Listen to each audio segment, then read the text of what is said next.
हरे कृष्णा दोस्तों, कैसे हैं आप? आई होप आप सब बहुत अच्छे होंगे। और देखिए, ये हमारे विष्णु लक्ष्मी जी के विग्रह है। इन्हीं का पूजा एकादशी पे होता है दोस्तों।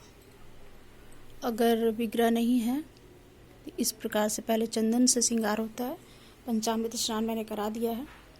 उसके बाद चंदन और रोली से श्रृंगार होता है इस प्रकार से। तो देखें, आप दशमी के दिन भी इन्हें पंचामृत स्नान करा सकते हैं और एकादशी के दिन भी करा सकते हैं। जो चंदन श्रृंगार होता है दोस्तों, वो हर एक दिन होता है, प्रतिदिन होता है। चाहे भोलेनाथ का श्रृंगार हो या फिर गणेश जी का श्रृंगार हो या विष्णु लक्ष्मी जी का श्रृंगार हो, तो चंदन का श्रृंगार जो होता है वो हर एक दिन होता है। माधव का, भोलेनाथ का, लड्डू गोपाल का। और गर्मियों में जो चंदन का श्रृंगार होता है विशेष तौर से ज़्यादा होता है, क्योंकि ये चंदन जो है वो ठंडा करता है। तो सबसे पहले हमें चंदन से श्रृंगार कर लेना होता है। स्नान मैंने करा दिया है।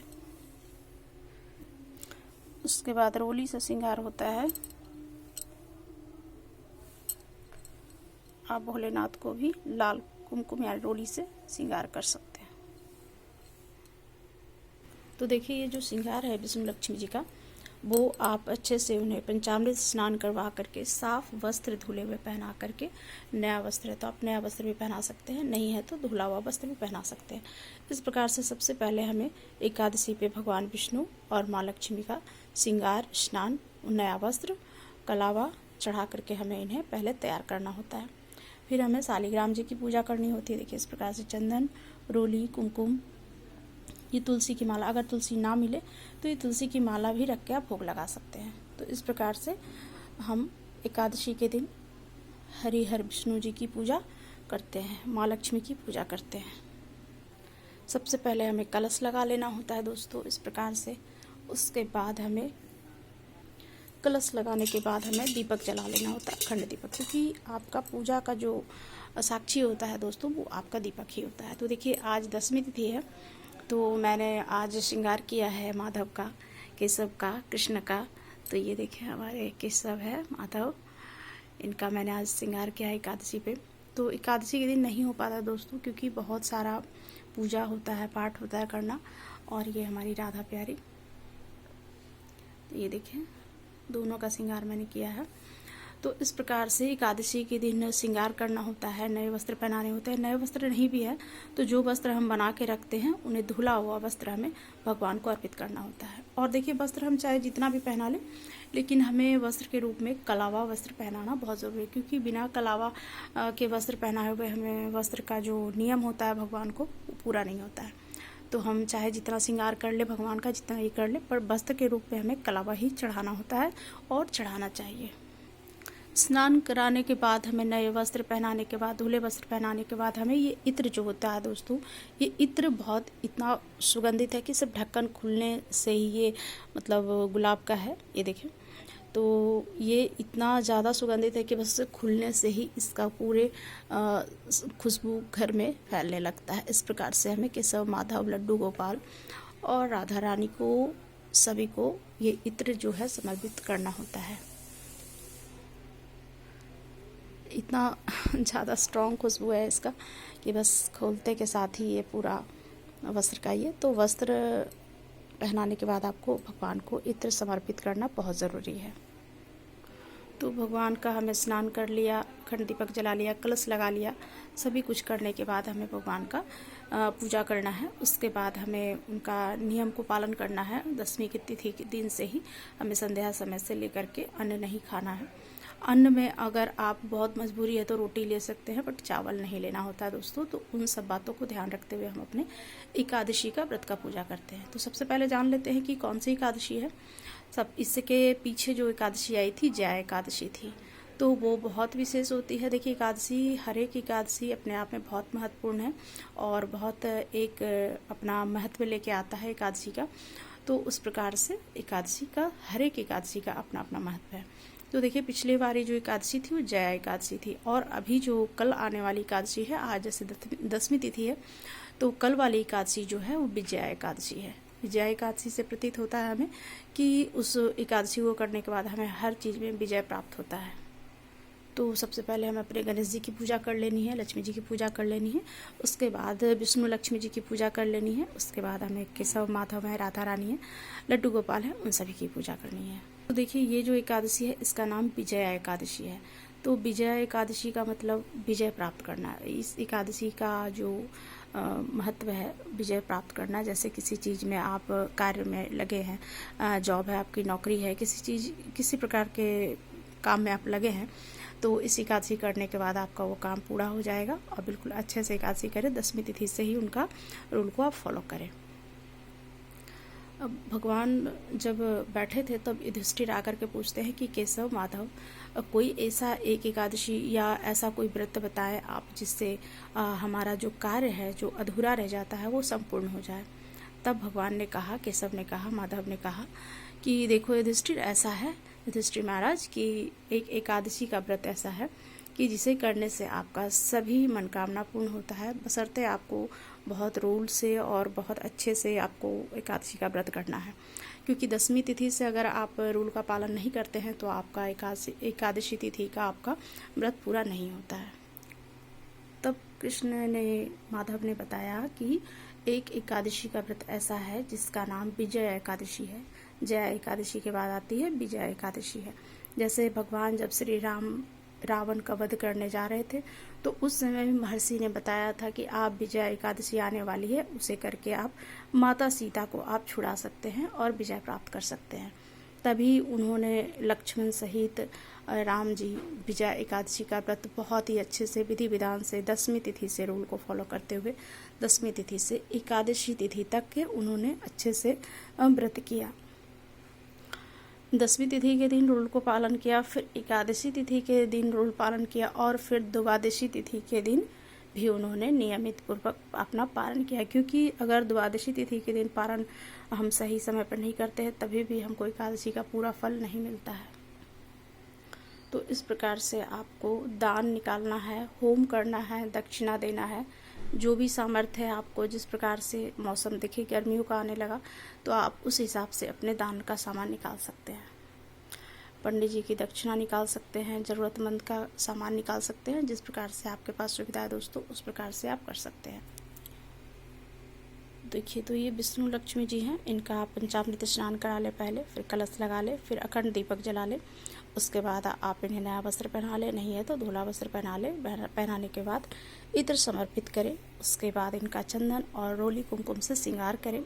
फिर जो भी पुष्प उपलब्ध है आपके पास पुष्प चढ़ाएं।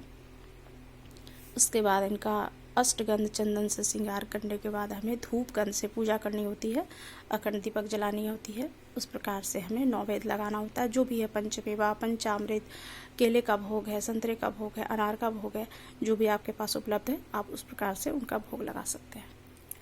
हमें सभी पूजा का प्रोसेस करने के बाद हमें धूप गंध से उन्हें आरती करनी है। लक्ष्मी जी की आरती नहीं करनी है, लक्ष्मी जी की स्तुति करनी है और भगवान विष्णु का आरती करना है। तो इस प्रकार से आरती करने के बाद, होम करने के बाद हमें भगवान को आचमनियम करवाना है।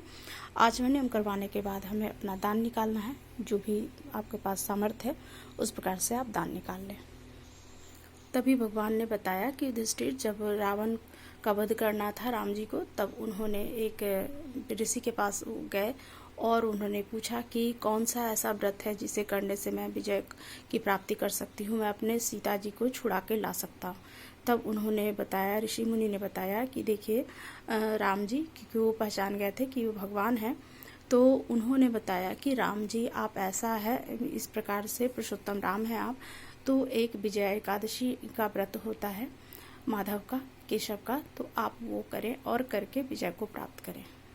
तो देखिए किसी भी क्षेत्र में आपको विजय प्राप्त, कोई पढ़ाई कर रहे हैं या किसी के जॉब में लगे हैं या किसी भी काम में आप लगे हैं, कोर्ट संबंधित काम में लगे हैं किसी प्रकार का, तो आप इस व्रत को करें अच्छे से, बशर्ते आप 10वीं तिथि से व्रत का पूरा पालन करें और एकादशी के दिन भी पालन करें और द्वादशी के दिन भी पालन करें। एकादशी के दिन ध्यान रखें कि आपको तुलसी नहीं तोड़नी है, रविवार एकादशी को तुलसी नहीं तोड़ी जाती है, तो आप उसमें जल भी ना डालें, उन्हें स्नान भी ना कराएं, भोग भी ना लगाएं, सिर्फ आप दीपक जला सकते हैं, होम कर सकते हैं, ठीक है, उन्हें स्पर्श करना वर्जित है।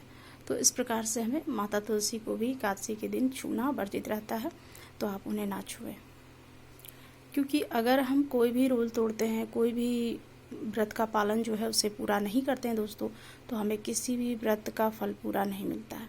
तो उसी प्रकार से राम जी ने और लक्ष्मण जी के सहित उन्होंने एकादशी का व्रत को किया और सही समय पर 10वीं तिथि से लेकर उन्होंने व्रत का पालन किया। एकादशी तिथि को व्रत का पालन किया और द्वादशी तिथि को उन्होंने व्रत का पालन करते हुए पारण किया। पारण करने के बाद उन्होंने रावण पे चढ़ाई की, क्योंकि सीता जी का हरण हो गया था, तो वो राम जी सीता जी को छुड़ाने जा रहे थे, तब उनका उन्होंने जा करके वध किया और वध करके माता सीता को छुड़ा करके अवध नगरी लेके आए। देखिए, जब दिवाली हम मनाते हैं तो राम जी के चलते ही दिवाली मनी है, क्योंकि जब वो सीता जी को वहाँ से लेके आए थे तभी अवध नगरी में पूरी दिवाली की तरह तैयारी हुई थी और उनके आने की खुशी में ही दिवाली मनाई जाती है। तो देखिए, बहुत घरों में राम जी की पूजा नहीं की जाती दिवाली पे, सिर्फ लक्ष्मी गणेश जी की पूजा की जाती है। लेकिन ये जो पूजा है दिवाली का तो पूरा का पूरा राम जी को ही समर्पित है वो, ठीक है। तो गणेश जी की पूजा तो हर पूजा से पहले होती है, और जहाँ गणेश जी की पूजा होती है वहाँ लक्ष्मी जी तो साथ में ही रहते हैं, क्योंकि उन्हें वरदान मिला है। तो इसलिए हमें गणेश जी की पूजा करने के बाद लक्ष्मी जी की पूजा करनी होती है और फिर राम जी का स्वागत करना होता है, क्योंकि उनके आने के ही विशेष तौर से उनके लिए ही ये दिवाली मनाई गई थी। वो जब आए थे अवध नगरी लौट के, तो अवध नगरी को सजाया गया था, तो उस प्रकार से उनका स्वागत के लिए इतनी भव्य दिवाली मनी थी। तो सभी को एकादशी का बहुत बहुत शुभकामनाएं दोस्तों एडवांस में। और आपके पास जितना है सामर्थ्य, जितना भी दान के लिए है, जितना भी आपको होम के लिए है, उतना निकालें। अपने सामर्थ्य के हिसाब से, सामर्थ्य के अनुसार से आप अपने एकादशी व्रत का पारण करें और एकादशी व्रत को पूरा करें। तो मैं तो 10वीं तिथि के दिन ही माता का श्रृंगार कर देती हूँ, और इन्हें अगर मैंने आज श्रृंगार इनका किया है तो कल इन्हें पंचामृत स्नान का मैं भाव करूँगी, या फिर इन्हें फिर पंचामृत स्नान मैं करवाऊँगी। तो आप 10वीं तिथि के दिन भी पंचामृत स्नान करवा सकते हैं और एकादशी के दिन भी पंचामृत स्नान करवा सकते हैं। वो पूरा का पूरा आपके ऊपर है, जिस प्रकार से सुविधा है आपको उस प्रकार से आप करा सकते हैं। देखिए, अगर पंचामृत हम बनाते हैं तो हम सभी देवी देवताओं को पंचामृत का भाव कर सकते हैं। गणेश जी का भी स्नान करवा सकते हैं, माँ लक्ष्मी, विष्णु, राधा कृष्ण, जो भी आपके पास विग्रह है, तस्वीर है, तो आप भाव कर सकते हैं। तो आप सभी का पंचामृत स्नान उस दिन करवा सकते हैं, और भोलेनाथ का भी पंचामृत स्नान करवाना बहुत ही उत्तम, बहुत ही शुभ होता है। तो मेरी आज 10वीं तिथि की पूजा हो चुकी है दोस्तों। ये देखिए हमारी राधा प्यारी, और ये हमारे कन्हैया,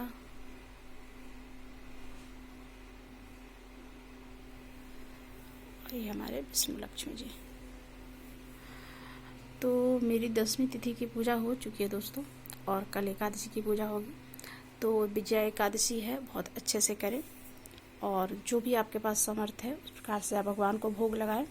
जितना भी है, कुछ भी नहीं है तो गंगा जल से भी स्नान करवा करके आप भोग लगा सकते हैं, कुछ भी नहीं है तो मिश्री का भी भोग लगा सकते हैं। तो इस प्रकार से आप अपनी एकादशी का व्रत को पूरा करें, और एडवांस भी सबको हैप्पी एकादशी, और मेरी तरफ से सबको राधे राधे दोस्तों। देखिए, एकादशी की पूजा करने के लिए हमें ब्रह्म मुहूर्त सबसे अच्छा होता है। अगर ब्रह्म मुहूर्त में आप नहीं कर पा रहे हैं तो अभिजीत मुहूर्त में कर लें, अमृत काल में कर लें। तो ये सब 4-5 काल हमारा जो सुबह से लेकर के संध्या काल तक आते रहता है, तो उसमें आप सिर्फ राहु काल छोड़ करके हमें अपने समय को देखते हुए हमें भगवान का पूजा करना है। ब्रह्म मुहूर्त में बहुत गृहस्थ आश्रम में बहुत सारे प्रॉब्लम होते हैं दोस्तों, बहुत सारे काम होते, तो ब्रह्म मुहूर्त में संभव कभी कभी नहीं हो पाता, कभी कभी हो जाता है। तो देखिए, ब्रह्म मुहूर्त में अगर आप नहीं कर पा रहे हैं तो ब्रह्म मुहूर्त का मैं समय बता दूं, सुबह 5:36 से लेकर के 6:10 तक है। तो आप ब्रह्म मुहूर्त में चाहे तो कर सकते हैं। अमृत काल का समय है 11:20 से लेकर के 11:56 तक के, तो आप अमृत काल में भी कर सकते हैं। अभिजीत मुहूर्त भी है 1:36 से लेकर के 3:26 तक, तो आप अमृत काल में भी कर सकते हैं। और संध्या काल का समय है 6:52 से लेकर के 7:20 तक। तो आप देखिए, किसी भी अभिजीत मुहूर्त हो, अमृत काल हो, बहुत बारी होता है कि हम ब्रह्म मुहूर्त में नहीं कर पाते हैं दोस्तों, तो हमें लगता है कि मैंने सही समय पर पूजा नहीं किया है। तो बहुत सारी दुविधा होती रहती है, बट ऐसा नहीं है कि देखिए ब्रह्म मुहूर्त के बाद अभिजीत मुहूर्त, अमृत काल, बहुत सारे समय आते रहते हैं। सिर्फ राहु काल का समय देख करके आप 9:36 से 9:48 तक राहु है, तो राहु काल में आपको पूजा नहीं करनी है दोस्तों। तो आप इन सब चीज़ों को ध्यान रखते हुए आप अपनी एकादशी का व्रत हो या किसी और चीज़ का व्रत हो, तो आप समय का ध्यान रखते हुए आप विशेष तौर से आप पूजा करें। देखिए समय पे कोई भी चीज़ समय पे ही करना अच्छा होता है, क्योंकि अगर हम समय से कोई चीज़ को नहीं करते हैं ना, तो उसका पूरा फल हमें नहीं मिलता है। तो आप ब्रह्म मुहूर्त में नहीं कर पा रहे हैं तो कोई बात नहीं, गृहस्थ आश्रम में बहुत सारे कार्य होते हैं दोस्तों, और बिना साफ सफाई घर का, बिना किए हुए, बुजुर्गों को भोजन दिए हुए बिना हम पूजा नहीं कर सकते हैं। तो देखिए बुजुर्ग अगर हमारे भूखे बैठे हैं तो हमें सबसे पहले कार्य जो है, भगवान भी नहीं कहते हैं कि कोई भूखा हो और आप घंटी बजाए, ये सही नहीं होता दोस्तों। तो आप पहले, आपके घर में बुजुर्ग हैं, बच्चे हैं, स्कूल जाना होता है, सभी को अपने अपने कार्य होते, तो आप ब्रह्म मुहूर्त में ना कर पा रहे हों तो आप अभिजीत मुहूर्त में कर ले, ठीक है। तो और सारे मुहूर्त जो आ रहे हैं तो उन सब में कर ले, कोई ज़रूरी नहीं है कि आप ब्रह्म मुहूर्त में ही पूजा करें। देखिए सबसे मन साफ होना सबसे ज़रूरी है। गंगा स्नान करने से सिर्फ नहीं होता है, मन जब तक आपका शुद्ध नहीं है तो गंगा जी भी आपको कोई आशीर्वाद नहीं देते हैं और कोई फल नहीं देते हैं। तो सबसे पहले मन चंगा तो कठौती में गंगा। आप कठौत में पानी रख करके भी माँ गंगा का अगर आवाहन करते हैं तो माँ गंगा आपकी पूजा को स्वीकार करती हैं। तो इस प्रकार से सबसे पहले हमें अपने मन को शुद्ध करना है। तन हमारा तो मिट्टी है, तन से कोई लेना देना नहीं होता है। तो अगर आप सामर्थ्य नहीं है और भगवान की पूजा करना चाह रहे हैं, आप स्नान नहीं कर पा रहे, फिर भी आप माला जाप करें भगवान का। और एक चीज़ और मैं बता दूं, देखिए एकादशी के दिन तुलसी माला का बड़ा महत्व होता है। तो आप एकादशी का व्रत जब करते हैं तो इस माला से आपको हरि का जो नाम होता है, आप ओम नमः भगवते वासुदेवाय, ओम नमः कृष्णाय नमः देवाय, तो उस प्रकार से आपको जो भी मंत्र आते हैं तो आप ये मंत्र का इस तुलसी के माला से आप इसका जाप जरूर करें। क्योंकि एकादशी का व्रत में ये भी, अगर आप बहुत ज़्यादा पूजा पाठ नहीं कर पा रहे हैं तो आप अगर नहा करके या एक जगह आप साफ सुथरे वस्त्र पहन के, धुले हुए वस्त्र पहन के एक जगह अपना आसन लगा करके भगवान का जो माला जाप करते हैं, तब भी आपको उतना ही फल मिलता है जितना कि एकादशी का व्रत करने से। कभी कभी होता है कि हम बहुत चाहते हैं कि हम पूजा कर ले, ये कर ले, पर हमारा शरीर साथ नहीं देता दोस्तों। तो उस प्रकार से उस समय हम नहीं कर पाते, तो आप भगवान का स्नान करने के बाद आप तुलसी माला से जाप कर सकते हैं, तभी भी आपको एकादशी का उतना ही फल मिलेगा। देखिए तिल जो होता है, चावल का यूज़ नहीं किया जाता है, तो आप मखाने की खीर बना के लगा सकते हैं भोग। अगर मखाने की खीर नहीं लगा सकते तो आप दूध जो होता है उसे गाढ़ा करके, इसे रबड़ी कहते हैं, क्योंकि माधव को रबड़ी बहुत पसंद है, विष्णु भगवान को रबड़ी बहुत पसंद है। तो आप रबड़ी बना करके भी उसमें मेवे डाल करके आप भगवान को भोग लगा सकते हैं। बाहर की मिठाई से तो बहुत ही अच्छा होता है घर का, तो आप उस प्रकार से भी आप भोग लगा सकते हैं। तो देखिए कोई भी व्रत करने के लिए हमें अपने सामर्थ्य के हिसाब से ही करना होता है, क्योंकि जितना मेरे पास सामर्थ्य है, जितना हम कर सकते हैं हम उतना ही कर पाते। क्योंकि किसी के कहने से ये नहीं है कि ये आपने नहीं किया तो ये हुआ, ये नहीं किया तो ऐसा कुछ नहीं है।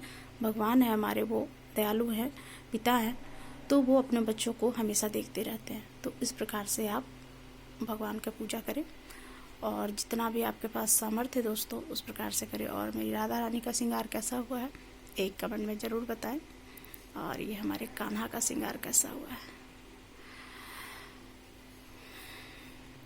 तो इसलिए आप बिल्कुल निश्चिंत रहें और जो भी आपके पास उपलब्ध है उसी प्रकार से आप पूजा करें। कलश लगा लें। कलश लगाने के बाद आपको संकल्प लेना है कि आप फल खा के एकादशी करना चाहते हैं या नीराजली करना चाहते हैं। तो उस प्रकार से आपको संकल्प लेना है। संकल्प लेने के बाद आपको अपना पूजा शुरू करना है। भगवान को स्नान करा ले, नए वस्त्र पहना ले, नए नहीं तो धुले वस्त्र पहना ले। पहनाने के बाद आप उनका श्रृंगार करें। चंदन से श्रृंगार करना, अभी गर्मी का समय शुरू हो गया है, चंदन का श्रृंगार करना बहुत ज़रूरी होता है, तो इसलिए आप चंदन का श्रृंगार करें। तो आपके पास अगर पीतल का विग्रह नहीं है दोस्तों, तो इस प्रकार से आप फोटो आता है उससे भी आप अपनी पूजा कर सकते हैं। देखिए एकादशी का व्रत करने के बाद आपको जो कथा है वो सुनना बहुत ज़रूरी होता है। कथा यूट्यूब पर भी अपलोड होता है दोस्तों बहुत सारा, और ये कथा का एक किताब भी आता है, बुक भी आता है। देखिए इस प्रकार से होता है। एकादशी महत्व करके होता है ये। तो आप चाहें तो इससे भी आप बुक से देखिए, इसमें सभी तरह के का जो कहानी है, स्टोरी होता है दोस्तों, इस प्रकार से लिखा हुआ रहता है हिंदी में। तो आप इसे पढ़ करके अपना कथा को पूर्ण कर सकते हैं।